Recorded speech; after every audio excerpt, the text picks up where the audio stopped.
Yang Mulia Menteri, perpaduan penting dalam usaha kita untuk bawa negara ke tahap yang lebih maju daripada sekarang. Dan kita lihat hari ini, golongan remaja khususnya di pusat-pusat pengajian tinggi adalah kumpulan yang perlu diberikan tumpuan kerana mereka adalah masa depan negara. Dalam usaha kerajaan untuk menanam semangat perpaduan di kalangan pelajar universiti, saya mohon untuk kerajaan memperincikan apakah program dibuat. Pertama.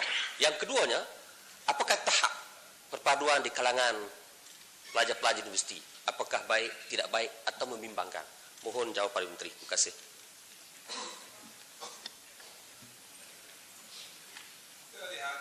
Sedang memastikan program-program perpaduan ini dapat dilaksanakan dengan baik. Sebab itulah kita nak pastikan sekolah kebangsaan itu diberi penekanan agar sejak daripada mereka masih muda lagi, mereka dapat bersatu. Sebab itulah kita lihat sekolah wawasan itu diberi penekanan agar banyak lagi sekolah-sekolah dapat bersatu di mana fasiliti itu dapat digabungkan, disekalikan agar mereka apabila mereka besar nanti, mereka masuk ke IPT nanti, mereka boleh memahami sikap-sikap perpaduan di kalangan kaum. Sila, Yang Berhormat. Tuan Yang Pertua,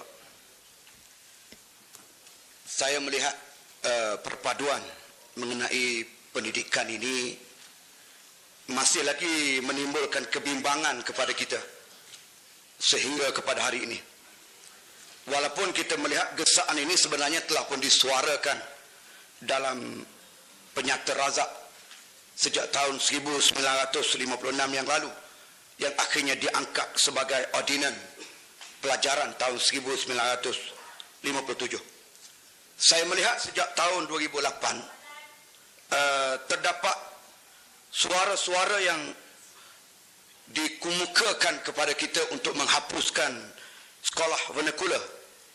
Jadi hasrat ini baru-baru ini telah disuarakan oleh pihak NGO dan saya lihat ditentang dan dibantah oleh kepimpinan komponen Barisan Nasional. Persoalannya ialah apakah sebenarnya pendirian pihak kerajaan terhadap penubuhan dan juga perkembangan sekolah vernakular dalam negara kita ini. Adakah penubuhan sekolah vernakular ini adalah merupakan satu yang menjadi penghalang utama kepada sekolah wawasan yang dihasratkan oleh pihak kerajaan? Terima kasih.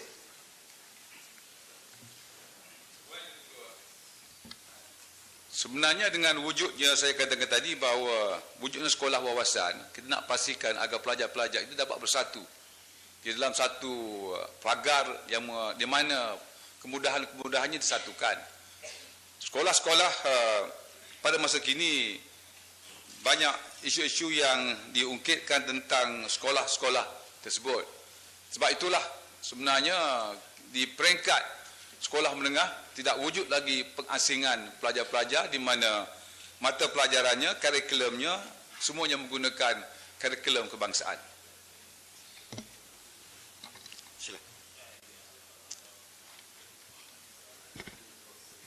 Tuan Sri Speaker,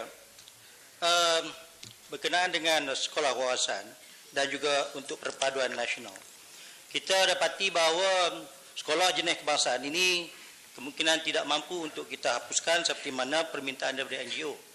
Jadi untuk mendapatkan perpaduan bagi kalangan rakyat kita daripada pelajar kecil lagi sehingga ke peringkat universiti, saya ingin bertanya kepada Yang Berhormat Menteri, apakah boleh sekiranya kita lakukan secara kebalikan, di mana sekolah wawasan nampaknya mendapat tentangan daripada ibu bapa dan masyarakat yang tertentu, tapi kalau kita nak juga perpaduan ini berlaku, bolehkah kita masukkan pelajar-pelajar daripada bangsa lain ke sekolah-sekolah jenis kebangsaan ini supaya kuantitinya menjadi sama rata agar berlaku perpaduan di situ. Contohnya, sekolah jenis kebangsaan Cina, kita pastikan di situ ada pelajar Melayu 30%, India 30% dan Cina 40%, supaya ada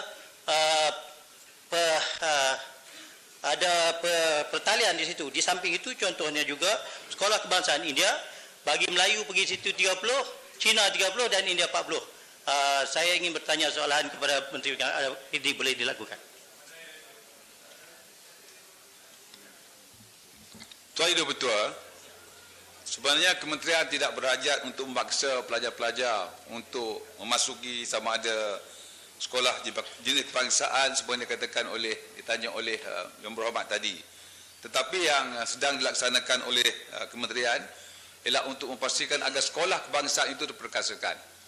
Kerana ramai yang tidak tahu bahawa sekarang ini pun di sekolah kebangsaan kita boleh mengajar bahasa-bahasa Mandarin juga bahasa Tamil sekolah-sekolah tersebut. Dan kita akan pastikan kita punya guru-guru yang mampu mengajar dengan baik. Ada cadangan guru-guru bahasa Mandarin ini diimport daripada China, daripada negara China untuk pastikan mereka mempunyai command izin bahasa yang baik. Dan juga untuk menarik ramai lagi pelajar-pelajar, murid-murid belajar sekolah kebangsaan dan mewujudkan integrasi nasional di peringkat yang paling rendah lagi.